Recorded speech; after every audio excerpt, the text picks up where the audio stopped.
Canada ਦੀ ਬਰਫ਼ ਨਾਲੋਂ ਜ਼ਿਆਦਾ ਠੰਡਾ ਜੇ ਕੁਝ ਹੁੰਦਾ ਹੈ ਤਾਂ ਉਹ ਹੈ ਆਪਣਿਆਂ ਦਾ ਬਦਲਿਆ ਹੋਇਆ ਰੂਪ। ਰਾਤ ਦੇ 2 ਵੱਜ ਚੁੱਕੇ ਸਨ। ਬਰੈਂਪਟਨ ਦੀ ਇੱਕ ਸੁੰਨਸਾਨ ਸੜਕ ਤੇ ਬਰਫ਼ ਦੇ ਤੂਫਾਨ ਦੇ ਵਿਚਕਾਰ ਇੱਕ ਕੁੜੀ ਬੇਸੁੱਧ ਹੋ ਕੇ ਤੁਰ ਰਹੀ ਸੀ। ਉਸ ਦੇ ਪੈਰਾਂ ਵਿੱਚ ਸਿਰਫ ਪਤਲੀ ਜੁੱਤੀ ਸੀ ਤੇ ਸਰੀਰ ਤੇ ਇੱਕ ਪੁਰਾਣੀ ਜੈਕਟ, ਪਰ ਉਸ ਨੂੰ ਠੰਡ ਨਹੀਂ ਲੱਗ ਰਹੀ ਸੀ। ਸ਼ਾਇਦ ਇਸ ਲਈ ਕਿਉਂਕਿ ਉਸ ਦੇ ਅੰਦਰ ਜੋ ਤੂਫਾਨ ਚੱਲ ਰਿਹਾ ਸੀ ਉਹ ਬਾਹਰ ਦੇ ਤੂਫਾਨ ਨਾਲੋਂ ਕਿਤੇ ਵੱਡਾ ਸੀ। ਉਹ ਕੁੜੀ ਸਿਮਰਨ ਸੀ। ਉਸ ਦੇ ਹੱਥ ਵਿੱਚ ਇੱਕ ਕਾਗਜ਼ ਸੀ ਜੋ ਹਵਾ ਨਾਲ ਫੜਫੜਾ ਰਿਹਾ ਸੀ। ਇਹ ਕੋਈ ਮਾਮੂਲੀ ਕਾਗਜ਼ ਨਹੀਂ ਸੀ, ਇਹ ਉਸ ਦੀ ਮੌਤ ਦਾ ਵਾਰੰਟ ਸੀ, ਜਾਂ ਸ਼ਾਇਦ ਉਸ ਦੀ ਜ਼ਿੰਦਗੀ ਦੀ ਸਭ ਤੋਂ ਵੱਡੀ ਹਾਰ ਦਾ ਸਬੂਤ। ਅੱਜ ਉਸ ਨੂੰ ਸਮਝ ਨਹੀਂ ਸੀ ਆ ਰਹੀ ਕਿ ਉਹ ਪਿੱਛੇ ਮੁੜ ਕੇ ਵੇਖੇ ਜਾਂ ਅੱਗੇ ਵਧੇ। ਪਿੱਛੇ ਪੰਜਾਬ ਵਿੱਚ ਉਸ ਦੇ ਬੁੱਢੇ ਮਾਂ-ਪਿਓ ਦੀਆਂ ਉਮੀਦਾਂ ਸਨ ਤੇ ਅੱਗੇ ਸਿਰਫ ਹਨੇਰਾ ਸੀ। ਕਹਾਣੀ 2 ਸਾਲ ਪਿੱਛੇ ਜਾਂਦੀ ਹੈ। ਪੰਜਾਬ ਦੇ ਇੱਕ ਛੋਟੇ ਜਿਹੇ ਪਿੰਡ ਵਿੱਚ ਸਿਮਰਨ ਦੇ ਪਿਤਾ ਨੇ ਆਪਣੀ ਜ਼ਮੀਨ ਦਾ ਆਖਰੀ ਟੁਕੜਾ ਵੇਚ ਕੇ ਉਸ ਦੀ ਫੀਸ ਭਰੀ ਸੀ।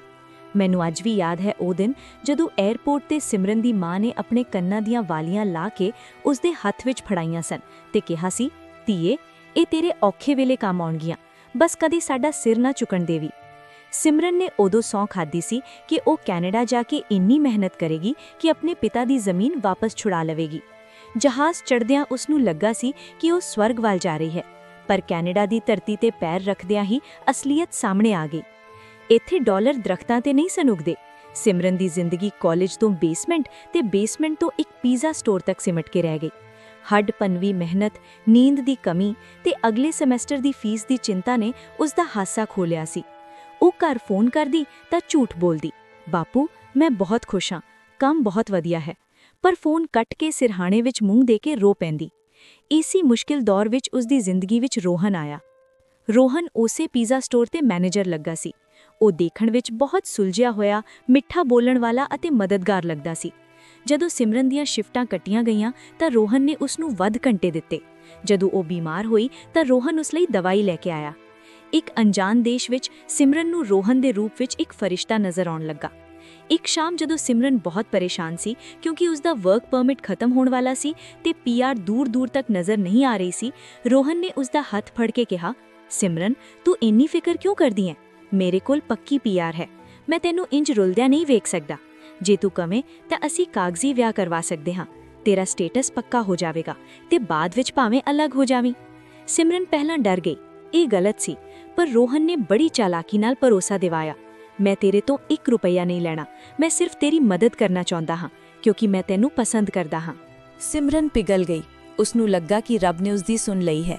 ਉਸਨੇ ਆਪਣੀ ਮਾਂ ਦੀਆਂ ਦਿੱਤੀਆਂ ਉਹ ਸੋਨੇ ਦੀਆਂ ਵਾਲੀਆਂ ਵੇਚ ਕੇ ਅਤੇ ਆਪਣੀ ਸਾਰੀ ਜਮ੍ਹਾਂ ਪੂੰਜੀ ਇਕੱਠੀ ਕੀਤੀ ਤਾਂ ਜੋ ਵਕੀਲ ਦੀ ਫੀਸ ਦੇ ਸਕੇ। ਉਸਨੇ ਰੋਹਨ ਤੇ ਅੱਖਾਂ ਬੰਦ ਕਰਕੇ ਵਿਸ਼ਵਾਸ ਕਰ ਲਿਆ, ਪਰ ਉਸ ਨੂੰ ਇਹ ਨਹੀਂ ਸੀ ਪਤਾ ਕਿ ਜਿਸ ਹੱਥ ਨੂੰ ਉਹ ਸਹਾਰਾ ਸਮਝ ਕੇ ਫੜ ਰਹੀ ਹੈ, ਉਹ ਹੱਥ ਉਸ ਨੂੰ ਇੱਕ ਅਜਿਹੀ ਖਾਈ ਵਿੱਚ ਧੱਕਣ ਵਾਲਾ ਹੈ ਜਿੱਥੋਂ ਵਾਪਸ ਆਉਣਾ ਨਾਮੁਮਕਿਨ ਸੀ।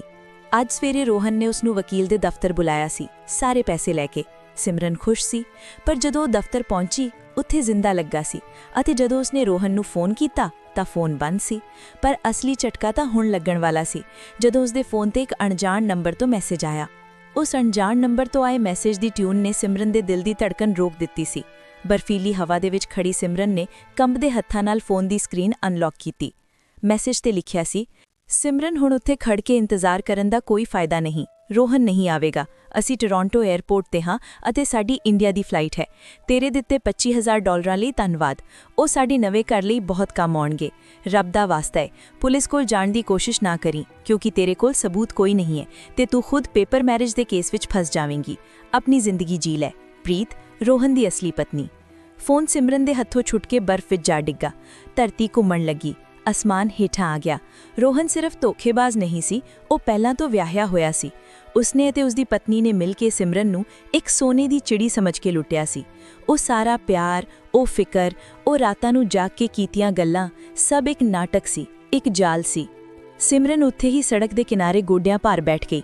ਉਸਦੇ ਮੂੰਹੋਂ ਚੀਕ ਨਿਕਲਣੀ ਚਾਹੀਦੀ ਸੀ, ਪਰ ਆਵਾਜ਼ ਗਲੇ ਵਿੱਚ ਹੀ ਘੁੱਟ ਹੋ ਗਈ। ਉਸ ਨੂੰ ਰੋਹਨ ਦੇ ਧੋਖੇ ਦਾ ਦੁੱਖ ਤਾਂ ਸੀ, ਪਰ ਉਸ ਤੋਂ ਵੱਧ ਦੁੱਖ ਉਸ ਨੂੰ ਆਪਣੀ ਮਾਂ ਦੀਆਂ ਉਹਨਾਂ ਵਾਲੀਆਂ ਦਾ ਸੀ ਜੋ ਉਸਨੇ ਵਿਕਵਾ ਦਿੱਤੀਆਂ ਸਨ। ਬਾਪੂ ਦੀ ਜ਼ਮੀਨ ਛੁਡਾਉਣਾ ਤਾਂ ਦੂਰ, ਉਹ ਅੱਜ ਸੜਕ ਤੇ ਆ ਗਈ ਸੀ। ਉਹ ਪਾਗਲਾਂ ਵਾਂਗੂ ਉੱਠੀ ਅਤੇ ਰੋਹਨ ਦੇ ਪੁਰਾਣੇ ਅਪਾਰਟਮੈਂਟ ਵੱਲ ਭੱਜੀ। ਸ਼ਾਇਦ ਉਹ ਅਜੇ ਵੀ ਉੱਥੇ ਹੋਵੇ, ਸ਼ਾਇਦ ਇਹ ਕੋਈ ਮਜ਼ਾਕ ਹੋਵੇ। ਉਹ ਸਾਹੋ ਸਾਹ ਹੋ ਕੇ ਉੱਥੇ ਪਹੁੰਚੀ। ਦਰਵਾਜ਼ਾ ਖੁੱਲ੍ਹਾ ਸੀ। ਅੰਦਰ ਗਈ ਤਾਂ ਦੇਖਿਆ ਘਰ ਖਾਲੀ ਸੀ। ਫਰਸ਼ ਤੇ ਕੂੜਾ ਅਤੇ ਕੁਝ ਪੁਰਾਣੇ ਕੱਪੜੇ ਖਿਲਰੇ ਪਏ ਸਨ। ਇੱਕ ਕੋਨੇ ਵਿੱਚ ਸਿਮਰਨ ਦੀ ਇੱਕ ਫੋਟੋ ਪਈ ਸੀ ਜਿਸ ਨੂੰ ਪੈਰਾਂ ਹੇਠਾਂ ਰੋਲ ਕੇ ਛੱਡ ਦਿੱਤਾ ਗਿਆ ਸੀ।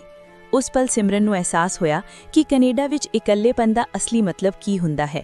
ਨਾ ਜੇਬ ਵਿੱਚ ਪੈਸਾ, ਨਾ ਸਿਰ ਤੇ ਛੱਤ, ਨਾ ਵੀਜ਼ੇ ਦੀ ਉਮੀਦ ਅਤੇ ਨਾ ਹੀ ਦਿਲ ਵਿੱਚ ਜੀਣ ਦੀ ਚਾਹਤ।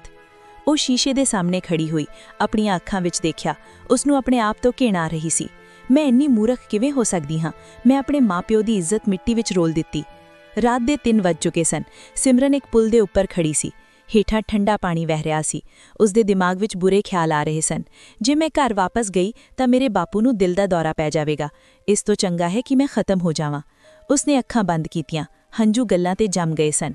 ਉਹ ਛਾਲ ਮਾਰਨ ਹੀ ਵਾਲੀ ਸੀ ਕਿ ਅਚਾਨਕ ਉਸਦੇ ਫੋਨ ਦੀ ਘੰਟੀ ਦੁਬਾਰਾ ਵੱਜੀ। ਕੀ ਇਹ ਰੋਹਨ ਸੀ ਜਾਂ ਘਰੋਂ ਮੰਮੀ ਦਾ ਫੋਨ? ਸਿਮਰਨ ਨੇ ਕੰਬਦੇ ਹੱਥਾਂ ਨਾਲ ਜੇਬ 'ਚੋਂ ਫੋਨ ਕੱਢਿਆ। ਸਕਰੀਨ ਤੇ ਨਾਮ ਵੇਖ ਕੇ ਉਹ ਹੈਰਾਨ ਰਹਿ ਗਈ। ਇਹ ਨਾਮ ਉਸਨੇ ਪਿਛਲੇ 6 ਮਹੀਨਿਆਂ ਤੋਂ ਯਾਦ ਨਹੀਂ ਸੀ ਕੀਤਾ। ਇਹ ਫੋਨ ਗੁਰਜੀਤ ਦਾ ਸੀ। ਉਹੀ ਮੁੰਡਾ ਜੋ ਪੰਜਾਬ ਤੋਂ ਉਸ ਨਾਲ ਜਹਾਜ਼ ਵਿੱਚ ਆਇਆ ਸੀ, ਜਿਸ ਨੂੰ ਸਿਮਰਨ ਨੇ ਰੋਹਨ ਦੇ ਚੱਕਰ ਵਿੱਚ ਆ ਕੇ ਬਲੌਕ ਕਰ ਦਿੱਤਾ ਸੀ। ਸਿਮਰਨ ਨੇ ਫੋਨ ਚੁੱਕਿਆ ਪਰ ਬੋਲ ਨਾ ਸਕੀ। ਦੂਜੇ ਪਾਸੇ ਗੁਰਜੀਤ ਦੀ ਘਬਰਾਈ ਹੋਈ ਆਵਾਜ਼ ਆਈ, ਸਿਮਰਨ ਤੂੰ ਠੀਕ ਹੈ? ਮੈਨੂੰ ਪਤਾ ਲੱਗਾ ਅੱਜ ਰੋਹਨ ਭੱਜ ਗਿਆ। ਤੂੰ ਕਿੱਥੇ ਹੈ? ਕੁਝ ਗਲਤ ਨਾ ਕਰ ਬੈਠੀ? ਮੈਂ ਆ ਰਿਹਾ ਹਾਂ। ਸਿਮਰਨ ਦੇ ਹੱਥੋਂ ਫੋਨ ਛੁੱਟ ਗਿਆ। ਉਸਨੂੰ ਕਿਵੇਂ ਪਤਾ? ਕਿ ਗੁਰਜੀਤ ਨੂੰ ਸਭ ਪਹਿਲਾਂ ਤੋਂ ਪਤਾ ਸੀ ਜਾਂ ਕਹਾਣੀ ਵਿੱਚ ਕੋਈ ਹੋਰ ਰਾਜ ਹੈ ਜੋ ਸਿਮਰਨ ਨੂੰ ਨਹੀਂ ਪਤਾ? ਪੁਲ ਦੇ ਕਿਨਾਰੇ ਖੜੀ ਸਿਮਰਨ ਦੇ ਕੰਨਾਂ ਵਿੱਚ ਗੁਰਜੀਤ ਦੀ ਆਵਾਜ਼ ਗੂੰਜ ਰਹੀ ਸੀ, ਪਰ ਉਸਦੇ ਸਰੀਰ ਵਿੱਚ ਹਿੱਲਣ ਦੀ ਤਾਕਤ ਨਹੀਂ ਸੀ। ਅਚਾਨਕ ਪਿੱਛੋਂ ਇੱਕ ਗੱਡੀ ਦੇ ਟਾਇਰਾਂ ਦੀ ਚੀਕਣ ਦੀ ਆਵਾਜ਼ ਆਈ। ਇੱਕ ਦਰਵਾਜ਼ਾ ਖੁੱਲ੍ਹਿਆ ਅਤੇ ਤੇਜ਼ ਕਦਮਾਂ ਦੀ ਆਵਾਜ਼ ਉਸਦੇ ਨੇੜੇ ਆਈ। ਇਸ ਤੋਂ ਪਹਿਲਾਂ ਕਿ ਸਿਮਰਨ ਕੋਈ ਗਲਤ ਕਦਮ ਚੁੱਕਦੀ, ਇੱਕ ਮਜ਼ਬੂਤ ਹੱਥ ਨੇ ਉਸਦੀ ਬਾਂਹ ਫੜੀ ਅਤੇ ਉਸਨੂੰ ਪਿੱਛੇ ਖਿੱਚ ਲਿਆ। ਇਹ ਗੁਰਜੀਤ ਸੀ। ਸਾਹੋ ਸਾਹ ਹੋਇਆ, ਅੱਖਾਂ ਵਿੱਚ ਡਰ ਅਤੇ ਗੁੱਸਾ। ਉਸਨੇ ਸਿਮਰਨ ਨੂੰ ਝੰਜੋੜ ਕੇ ਪੁੱਛਿਆ, ਤੂੰ ਪਾਗਲ ਹੋ ਗਈ ਹੈ? ਇੱਕ ਧੋਖੇਬਾਜ਼ ਕਰਕੇ ਆਪਣੀ ਜਾਨ ਦੇਣ ਲੱਗੀ ਸੀ। ਤੇਰੇ ਮਾਪਿਓ ਦਾ ਕੀ ਬਣਦਾ? ਸਿਮਰਨ ਗੁਰਜੀਤ ਦੇ ਗੱਲ ਲੱਗ ਕੇ ਫੁੱਟ-ਫੁੱਟ ਕੇ ਰੋ ਪਈ। ਉਹ ਸਾਰਾ ਦਰਦ ਜੋ ਉਸਨੇ ਮਹੀਨਿਆਂ ਤੋਂ ਦਬਾ ਕੇ ਰੱਖਿਆ ਸੀ, ਹੰਝੂ ਬਣ ਕੇ ਵਹਿ ਤੁਰ ਪਿਆ। ਗੁਰਜੀਤ, ਮੈਂ ਲੁੱਟੀ ਗਈ, ਮੈਂ ਬਰਬਾਦ ਹੋ ਗਈ।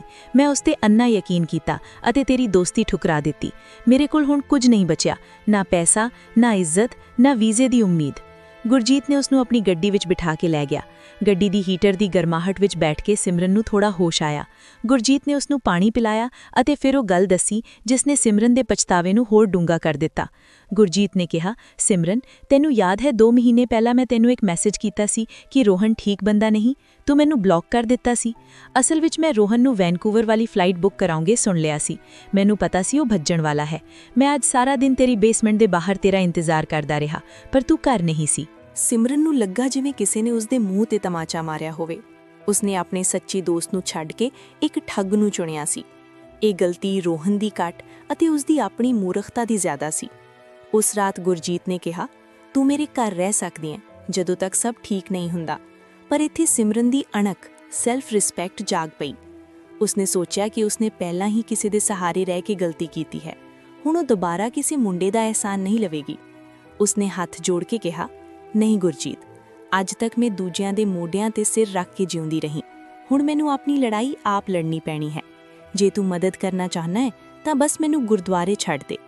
ਗੁਰਜੀਤ ਨੇ ਉਸਦੀ ਜ਼ਿੱਦ ਅੱਗੇ ਸਿਰ ਝੁਕਾਇਆ ਅਤੇ ਉਸਨੂੰ ਗੁਰਦੁਆਰਾ ਸਾਹਿਬ ਛੱਡ ਦਿੱਤਾ। ਉਹ ਰਾਤ ਸਿਮਰਨ ਨੇ ਗੁਰਦੁਆਰੇ ਦੀਆਂ ਪੌੜੀਆਂ ਤੇ ਬੈਠ ਕੇ ਕੱਢੀ। ਜੇਬ ਵਿੱਚ ਫੁੱਟੀ ਕੌਡੀ ਨਹੀਂ ਸੀ, ਸਿਰਫ ਗੁਰੂ ਦਾ ਆਸਰਾ ਸੀ। ਉਸਨੇ ਲੰਗਰ ਛਕਿਆ, ਭਾਂਡੇ ਮਾਂਜੇ ਅਤੇ ਸੇਵਾ ਕੀਤੀ। ਜਦੋਂ ਉਹ ਸੰਗਤ ਦੇ ਜੋੜੇ ਸ਼ੂ ਕੀਪਿੰਗ ਸਰਵਿਸ ਸਾਫ਼ ਕਰ ਰਹੀ ਸੀ ਤਾਂ ਉਸਨੂੰ ਅਹਿਸਾਸ ਹੋਇਆ ਕਿ ਇੱਜ਼ਤ ਪੈਸੇ ਨਾਲ ਨਹੀਂ, ਕਿਰਤ ਨਾਲ ਮਿਲਦੀ ਹੈ। ਅਗਲੇ 2 ਹਫ਼ਤੇ ਸਿਮਰਨ ਲਈ ਨਰਕ ਵਰਗੇ ਸਨ। ਉਹ ਦਿਨ ਵੇਲੇ ਕੈਫੇ ਤੇ ਬਰਤਨ ਧੋਣ ਦਾ ਕੰਮ ਕਰਦੀ, ਰਾਤ ਨੂੰ ਟਿਮ ਹਾਰਟਨਸ ਤੇ ਬੈਠ ਕੇ ਪੜ੍ਹਾਈ ਕਰਦੀ। ਕਈ ਵਾਰ ਉਹ ਭੁੱਖੀ ਸੌਂਦੀ, ਪੈਰਾਂ ਵਿੱਚ ਛਾਲੇ ਪੈ ਗਏ, ਹੱਥ ਫਟ ਗਏ। ਕੈਨੇਡਾ ਹੁਣ ਸੁਪਨਿਆਂ ਦਾ ਦੇਸ਼ ਨਹੀਂ, ਸਗੋਂ ਜੰਗ ਦਾ ਮੈਦਾਨ ਲੱਗ ਰਿਹਾ ਸੀ। ਪਰ ਇੱਕ ਦਿਨ ਜਦੋਂ ਉਹ ਕੰਮ ਤੋਂ ਵਾਪਸ ਆ ਰਹੀ ਸੀ, ਉਸਦੀ ਨਜ਼ਰ ਇੱਕ ਅਖਬਾਰ ਤੇ ਪਈ। ਖਬਰ ਸੀ, ਫਰਜ਼ੀ ਵਿਆਹ ਕਰਵਾਉਣ ਵਾਲੇ ਗਿਰੋਹ ਦਾ ਪਰਦਾਫਾਸ਼, ਪੁਲਿਸ ਭਾਲ ਵਿੱਚ। ਸਿਮਰਨ ਦੇ ਦਿਮਾਗ ਵਿੱਚ ਇੱਕ ਖਿਆਲ ਆਇਆ। ਉਸ ਕੋਲ ਰੋਹਨ ਦੀ ਉਹ ਚੈਟ ਅਤੇ ਵੌਇਸ ਨੋਟਸ ਅਜੇ ਵੀ ਸੇਵ ਸਨ, ਜੋ ਉਸਨੇ ਪੁਰਾਣੇ ਫੋਨ ਵਿੱਚ ਰੱਖੇ ਸਨ, ਜੋ ਉਸਨੇ ਵੇਚਿਆ ਨਹੀਂ ਸੀ। ਉਸਨੇ ਸੋਚਿਆ, ਮੈਂ ਡਰ ਕੇ ਨਹੀਂ ਜੀਵਾਂਗੀ, ਮੈਂ ਉਸਨੂੰ ਸਬਕ ਸਿਖਾਵਾਂਗੀ। ਪਰ ਇਸ ਤੋਂ ਪਹਿਲਾਂ ਕਿ ਉਹ ਪੁਲਿਸ ਕੋਲ ਜਾਂਦੀ, ਉਸਨੂੰ ਇੱਕ ਹੋਰ ਝਟਕਾ ਲੱਗਾ। ਪਿੰਡੋਂ ਮਾਂ ਦਾ ਫੋਨ ਆਇਆ। ਮਾਂ ਬਹੁਤ ਖੁਸ਼ ਸੀ। ਵਧਾਈਆਂ ਧੀਏ, ਰੋਹਨ ਨੇ ਫੋਨ ਕੀਤਾ ਸੀ, ਕਹਿੰਦਾ ਤੇਰੀ PR ਦੀ ਫਾਈਲ ਲੱਗ ਗਈ ਏ, ਹੁਣ ਫਿਕਰ ਨਾ ਕਰੀਂ। ਰੋਹਨ ਨੇ ਪਿੰਡ ਫੋਨ ਕਿਉਂ ਕੀਤਾ? ਉਹ ਤਾਂ ਭੱਜ ਗਿਆ ਸੀ। ਸਿਮਰਨ ਦਾ ਦਿਮਾਗ ਚਕਰਾ ਗਿਆ। ਕੀ ਇਹ ਰੋਹਨ ਦੀ ਕੋਈ ਨਵੀਂ ਚਾਲ ਸੀ ਤਾਂ ਜੋ ਸਿਮਰਨ ਪੁਲਿਸ ਕੋਲ ਨਾ ਜਾਵੇ, ਜਾਂ ਫਿਰ ਕਹਾਣੀ ਵਿੱਚ ਕੋਈ ਤੀਜਾ ਬੰਦਾ ਵੀ ਸ਼ਾਮਲ ਸੀ ਜਿਸ ਬਾਰੇ ਸਿਮਰਨ ਨੂੰ ਅੰਦਾਜ਼ਾ ਵੀ ਨਹੀਂ ਸੀ।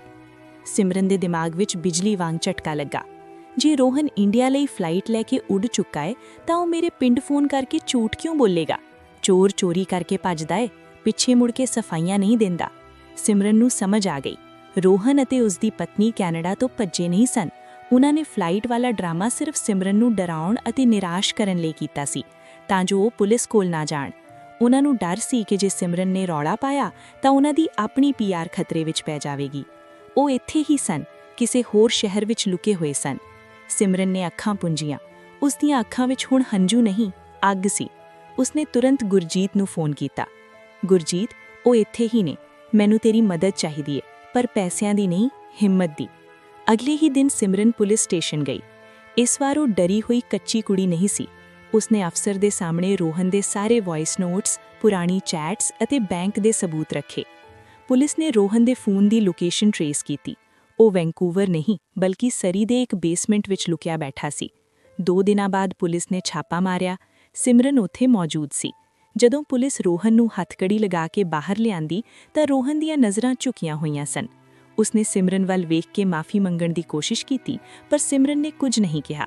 ਉਸਨੇ ਸਿਰਫ ਇੱਕ ਡੂੰਘਾ ਸਾਹ ਲਿਆ। ਉਸਨੂੰ ਅਹਿਸਾਸ ਹੋਇਆ ਕਿ ਬਦਲਾ ਲੈ ਕੇ ਸਕੂਨ ਨਹੀਂ ਮਿਲਦਾ, ਬਲਕਿ ਆਪਣੇ ਆਪ ਨੂੰ ਸਾਬਿਤ ਕਰਕੇ ਸਕੂਨ ਮਿਲਦਾ ਹੈ। ਰੋਹਨ ਨੂੰ ਡਿਪੋਰਟ ਕਰਨ ਦੀ ਕਾਰਵਾਈ ਸ਼ੁਰੂ ਹੋ ਗਈ ਅਤੇ ਉਸ ਦਾ ਫਰਜ਼ੀਵਾੜਾ ਸਭ ਦੇ ਸਾਹਮਣੇ ਆ ਗਿਆ।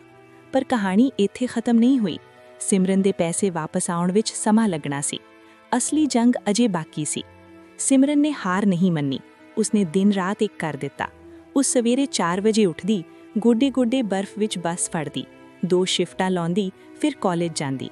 ਗੁਰਜੀਤ ਨੇ ਹਰ ਕਦਮ ਤੇ ਉਸ ਦਾ ਸਾਥ ਦਿੱਤਾ, ਪਰ ਇੱਕ ਦੋਸਤ ਵਾਂਗ, ਇੱਕ ਸਹਾਰੇ ਵਾਂਗ ਨਹੀਂ। ਸਿਮਰਨ ਨੇ ਆਪਣੀ ਮਿਹਨਤ ਨਾਲ ਆਪਣੀ ਫੀਸ ਜੋੜੀ।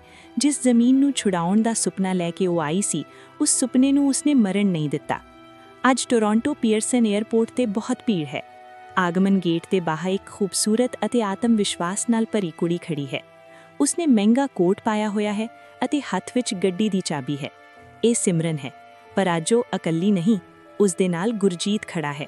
ਹੁਣ ਉਹ ਸਿਰਫ ਉਸ ਦਾ ਦੋਸਤ ਨਹੀਂ, ਉਸ ਦਾ ਜੀਵਨ ਸਾਥੀ ਹੈ। ਗੇਟ ਖੁੱਲਦਾ ਹੈ ਅਤੇ ਸਿਮਰਨ ਦੇ ਬੁੱਢੇ ਮਾਂ-ਪਿਓ ਬਾਹਰ ਆਉਂਦੇ ਹਨ। ਬਾਪੂ ਦੀਆਂ ਅੱਖਾਂ ਵਿੱਚ ਹੰਝੂ ਨੇ। ਉਹ ਪੁੱਛਦੇ ਨੇ, ਧੀਏ, ਤੂੰ ਬੜੇ ਕਸ਼ਟ ਕੱਟੇ, ਅਸੀਂ ਸੁਣਿਆ ਸੀ। ਸਿਮਰਨ ਮੁਸਕਰਾਉਂਦੀ ਹੈ। ਆਪਣੇ ਪਰਸ ਵਿੱਚੋਂ ਇੱਕ ਕਾਗਜ਼ ਕੱਢ ਕੇ ਬਾਪੂ ਦੇ ਹੱਥ ਵਿੱਚ ਫੜਾਉਂਦੀ ਹੈ। ਬਾਪੂ, ਕਸ਼ਟ ਤਾਂ ਆਉਂਦੇ ਜਾਂਦੇ ਰਹਿੰਦੇ ਹਨ।